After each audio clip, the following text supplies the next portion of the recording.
Artist Tip Episode 2, Draw Everything.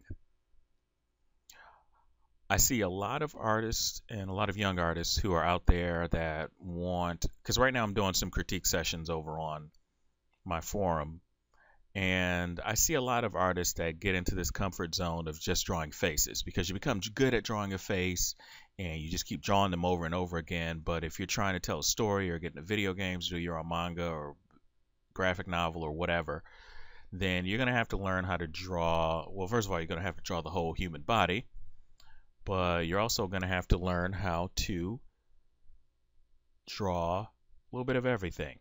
So you should at least practice drawing everything. So I have my Pinterest board up here, and I would definitely like everybody to go ahead and follow me on Pinterest, because you could see I'm going to give you a breakdown of my thought process on drawing everything. So, well, first I got my art tutorials, but you guys already know that because you're watching this. I have anatomy reference and poses, expressions and gesture and fighting. Now, these were for the people that ordered my 30-day anatomy course. Anybody can look at them, but I made this specifically for them for a resource. So, in anatomy reference and poses, I can't think of every single pose, and every artist can't think of every single pose. So if you click on here, there's just a bunch of either realistic poses or animated poses, because you just can't think of every single pose all the time. The expressions and gesture, facial expressions, I have almost everything up here, from cartoons to famous people to 3D models. I didn't put any limitations on what I put up there. Fighting is pretty self-explanatory, and this little section right here is fantasy armor, the stuff that you're commonly going to draw if you're making any sort of fantasy sci-fi story. So I have a lot. I try to keep my reference, like with the pirate reference, I try to keep my reference to actual clothing, but some of the other stuff, like my rogue stealth and mages and wizards, I just put up some concept art and some other stuff that I found all over the web. That's what Pinterest is kind of used for. Mechs and robots. I'm not a mech techie robot drawing kind of person. I'm just not. So I created a board that has a bunch of reference so I can practice drawing mechs and robots.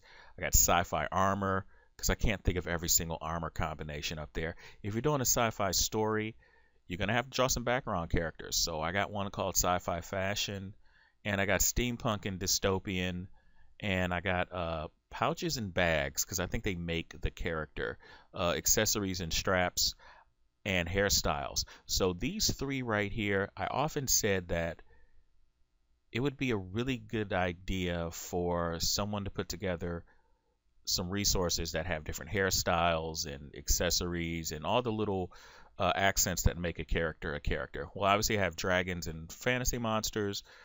There are no real dragons and fantasy monsters to my knowledge, and hopefully I won't meet any. Zombies and vampires are pretty much the same way. Spaceships, I don't draw a lot of spaceships offhand. And I also have right next to it, I have ships, like more piratey, sailing the seven seas type of stuff.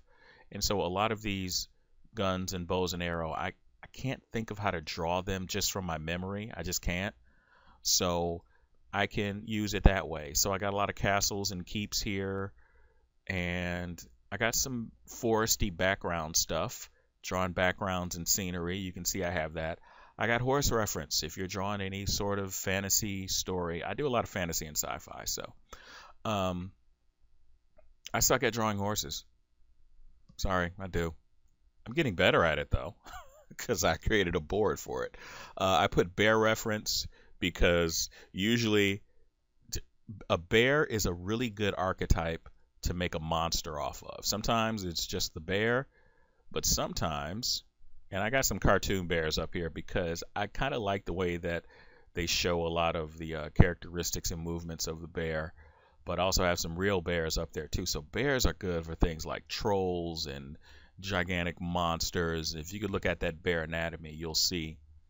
And I got to put one for wolves because, let's face it, we've all played video games, and the first thing you kill are rats and wolves. And I got shadow and noir, which I'm going to add a few more things to here, is because when you're doing some storytelling, everybody wants to render, and rendering is shadow. So there's a lot of stills from black and white images and movies and things like that that kind of gives you an idea that you could practice off of to use these as images. I also have some Japanese superheroes because, well, I just like them. They're cool. I grew up watching Battle of the Planets, etc. I'm adding some more to this is a newer section, art, architecture, and a lot in this artist section are some of my favorite artists that inspire me. So I got Leiji, if I'm pronouncing that wrong, I'm sorry, Matsumoto, who did Captain Harlock and Queen Emeraldus and a lot of other stuff, and did the Daft Punk Interstellar 5555. Frank Frazetta, the master of all fantasy art, in my opinion. If you are not on Frank Frazetta, then you definitely need to check him out because he's influenced you in some way, even if you don't know it. I also have Adam Hughes, which is one of my absolute favorite artists in the world. And I also have Milo Manara, who's an Italian artist who's more known for his erotica work, but he's an amazing, incredible artist. If you kind of are having trouble drawing women, Adam Hughes and Milo Manara are fantastic. So my point to all you artists out there is draw everything, or at least attempt to draw everything. Increase your storytelling ability. Don't just get into your comfort zone of drawing faces or just doing turnarounds all the time. You got to make your characters move and talk and interact with each other. So get out of your comfort zone and start drawing. I got a resource right here for you. All right, see you guys later.